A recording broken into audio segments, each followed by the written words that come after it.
या संख्यांचे वर्ग करण्यासाठी आपल्याला काय करावं लागेल तर बघा, अगोदर हे जे 4 आहेत या 4चा वर्ग 16 या ठिकाणी लिहून घेतला आपण. 4ने 4लाच गुणलं म्हणजे 16. त्यानंतर या 1चा वर्ग हा 1 इथं लिहून घेतला. त्यानंतर या 4मध्ये परत 4 मिळवायचे म्हणजे 8 होतील. तर हा 41चा वर्ग आपल्याला इथं मिळालेला आहे.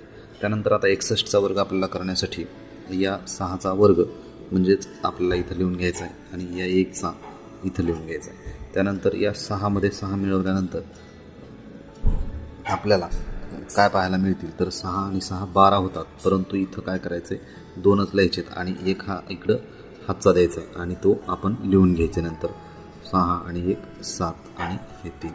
तर या 61ची वर्गसंख्या ही आपल्याला 61चा वर्ग या ठिकाणी आपल्याला मिळालेला आहे.